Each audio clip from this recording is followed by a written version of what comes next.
Welcome back, brothers and sisters. I am Braden. This is Langley Outdoors Academy, the place where we not only talk about what's going on in the gun world, but also how we're going to fix it together. And the content that I'm going to show you today is something from the illustrious, completely non-biased organization, NPR. Yeah, it's biased as hell. Now, I'm about to show you an article that they put out on the CDC and funding for gun violence prevention. And particularly, I found something interesting, of which they're saying is not a thing. This is going to be so interesting. Everything will be linked in the description box below, and I can't wait to hear what you guys think about this one as we push forward the rights on the daily on this channel. Now, of course, make sure you hit that like button, subscribe to the channel, and turn the notification bell on. We are distributing freedom twice daily, and we would love to have you along for the ride. And the content today is brought to you by SDI.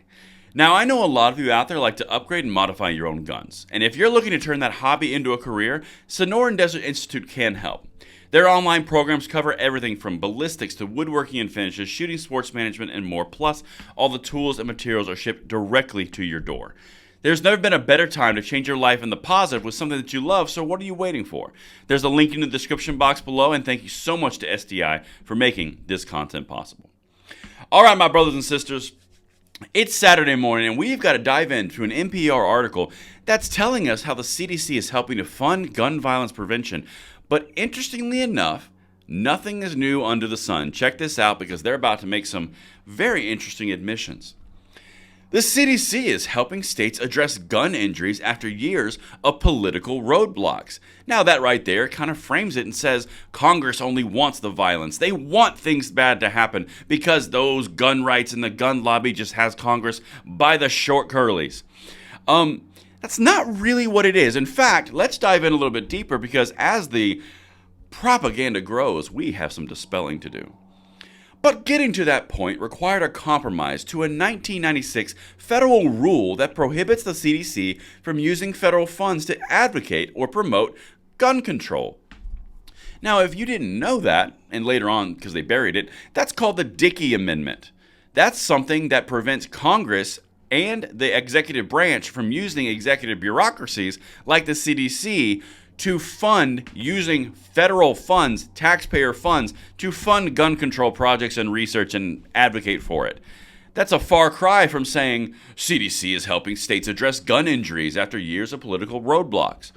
A little bit different, isn't it? Well, let's dive in a little bit deeper, because I've got to show you how much money is being shelled out through compromise. A path around a ban on studying gun violence and prevention. A path around. FASTER grants around $225,000 to states involved in the pilot program that have allowed them to set up tools to pull the codes physicians use on electronic hospital records to record patient diagnoses.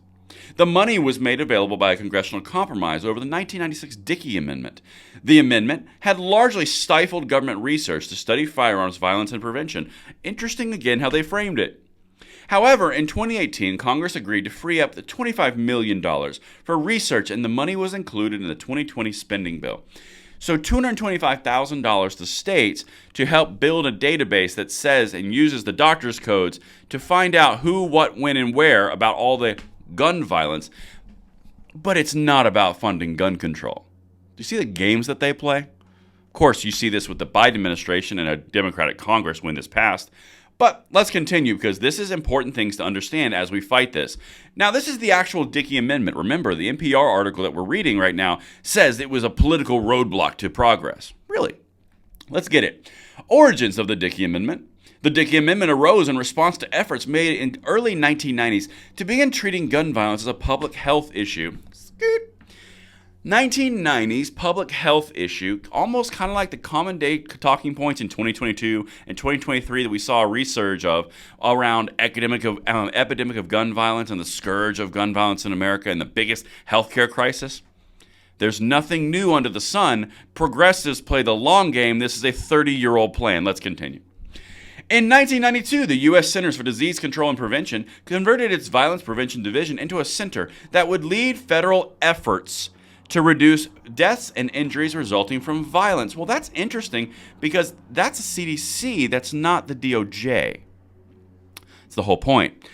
The National Rifle Association accused the CDC of being biased against guns and began lobbying for the elimination of the Injury Prevention Center, which they should have, because they were. Although the center survived, the NRA persuaded its allies in Congress to take action. Here's the Dickey part. Led by Representative J. Dickey of Arkansas, they added a provision to the 1996 spending bill declaring that, quote, none of the funds made available in this title may be used in whole or in part to advocate or promote gun control. So why is NPR framing this from the standpoint of just trying to get to the bottom through research and data points?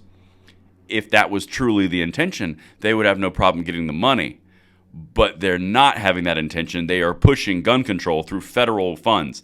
That's the entire point of the Dickey Amendment, but the NPR article that we're dealing with is just whitewashing it. Let's continue. The amendment made access to granular information, things like who is being injured by firearms and the circumstances that caused those injuries, difficult to come by for health officials, policymakers, and politicians because it's gun control based. Let's continue. It would often take a year or longer to get such statistics as they work their way from hospitals and through the public health bureaucracy. That has frustrated efforts to address the tens of thousands of gun deaths that occur in the United States each year through gun control. Understand, what they're talking about is gun control. They found a way around the Dickey Amendment because they wanted gun control. If it was not about gun control, the Dickey Amendment would not apply. That's the point. Let's continue. I got one more thing for you. It's difficult to draw a direct cause and effect relationship between the campaign and fewer unintentional gun injuries, especially because such injuries peaked in 2020, likely due to the pandemic, says Jerry Nelson, a state firearm injury epidemiologist. But he says the trend is back down to pre-COVID levels. Well, if the trend is back down to pre-COVID levels, and it was indeed just a trend, can we drop the gun violence epidemic BS that they've been spewing in order to curtail gun rights across the country and infringe against the Second Amendment, since it's back to pre-COVID levels? And that's what I've got for you guys. Let me know what you think in the comments below. Did I land this plane or not? And I will see you on the next one. I'm Braden. See you later.